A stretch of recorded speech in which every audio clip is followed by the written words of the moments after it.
Estamos en la sección con sentido humano. Es por eso que doy la bienvenida aquí en el estudio al secretario ejecutivo de la Comisión de Derechos Humanos del Estado de Yucatán, Gustavo Arjona. El día de hoy vamos a platicar del derecho a la educación. Y bueno, este tema va muy de la mano porque ya estamos a punto de regresar al ciclo escolar, al nuevo ciclo escolar. Secretario, muy buenos días. Gracias por acompañarnos. No, muchísimas gracias por la invitación, ella. Muy buenos días. Pues estamos a unos días de que inicie el nuevo ciclo escolar. Algunas escuelas, de hecho, las privadas ya iniciaron. Me gustaría saber, pues precisamente, el derecho a la educación. Muchas personas desconocen en sí lo que conlleva el derecho a la educación. Sí, es correcto. Bueno, el derecho a la educación es un derecho humano, ¿sí? Un derecho fundamental que está garantizado en la Constitución, en muchos tratados internacionales. Pero bueno, los contenidos los pudiéramos englobar en 4 pilares principales, ¿no? Lo que es la asequibilidad, ¿no? Que implica, sí, que exista una oferta educativa en todos los niveles educativos, ¿no? Y que esa educación sea gratuita. También, bueno, podemos englobar en este concepto de asequibilidad todo lo que es la infraestructura del edificio, ¿no? de la escuela, y también los elementos, pudiéramos decir, humanos, por supuesto, el cuerpo docente, los maestros, el cuerpo administrativo y todo lo que permita que el proceso de enseñanza-aprendizaje se dé de manera efectiva, ¿no? Por ejemplo, ahorita que estamos en el reinicio de clases, pues también hay por parte del gobierno un protocolo que emitieron a principio de año para el reinicio seguro en las aulas, ¿no? Entonces la asequibilidad es parte de, ¿no? También tenemos la accesibilidad, ¿sí? Que implica que todas y todos puedan acceder, ¿sí? A una educación sin discriminación, ¿no? ¿Qué existe? Tenemos que decirlo si existen casos de discriminación en algunas escuelas. Si nos pudiera comentar, ¿ha llegado a la CODEI alguna queja respecto a esto? Por temas de discriminación, bueno, en términos globales, se puede traspolar el tema de la discriminación a que cualquier persona en la comunidad más lejana pueda acceder. A eso más que nada se refiere la educación de discriminación. Ya un caso concreto de discriminación, bueno, ya sería con motivo, no sé, por ejemplo, de la lengua, ¿no? De la forma, de cómo es la persona. Pero recientemente no hemos tenido ningún caso de discriminación, afortunadamente. ¿Y algunos más de los pilares referente al derecho a la educación? Tenemos también, tenemos la adaptabilidad, que implica que también los contenidos educativos se vayan adaptando, ¿sí? En torno a las necesidades de la sociedad en turno, ¿no? Y también tenemos el de los contenidos, ¿no? El que tienen que también los contenidos en la educación, ¿sí? Ser de calidad, ¿sí? Y ser contenidos relevantes, ¿no? Que sea sustancial y que sea compatible con los derechos humanos, ¿no? Hace un ratito platicábamos, ¿no? Que en la Constitución, en el artículo 3, se prevé que los contenidos en los niveles educativos pues también tengan estos derechos humanos, que tengan una asignatura, que tengan una relevancia dentro de la currícula de los niveles educativos. ¿Qué pasa en el caso de las comunidades indígenas y en su educación? Bueno, aquí en los contenidos precisamente que tienen que garantizarse como un pilar en la educación, pues tienen que ser escuchados los pueblos y comunidades indígenas.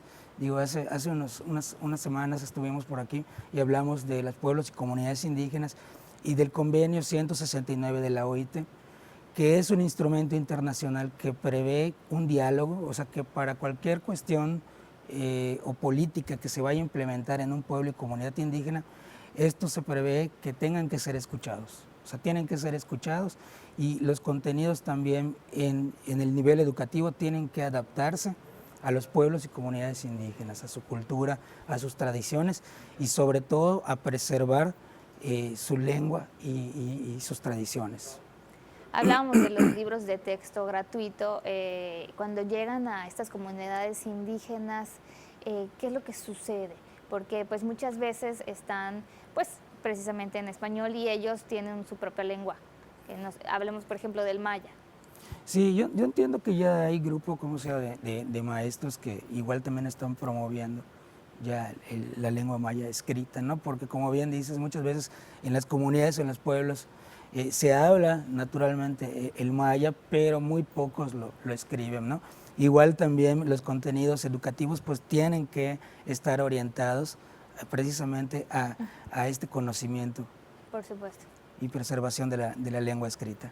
Ahora vemos de un tema que creo que a todos los padres de familia les interesa, de las cuotas obligatorias, porque escuchamos de esto, las cuotas obligatorias que algunas escuelas pues solicitan para poder iniciar el curso escolar. A veces incluso, pues como lo dice, es una obligación para que hasta inscriban a los niños. Sí, sí, bueno, en años pasados se agudizó esta problemática y hubieron muchas quejas de padres de familia, ¿sí? Precisamente por el cobro de estas cuotas, principalmente en el nivel básico, ¿no? Lo que es preescolar, primaria y secundaria. Y a raíz de eso, bueno, en la comisión se documentaron estos casos y se emitió una recomendación general a la autoridad. Estamos hablando del año 2009.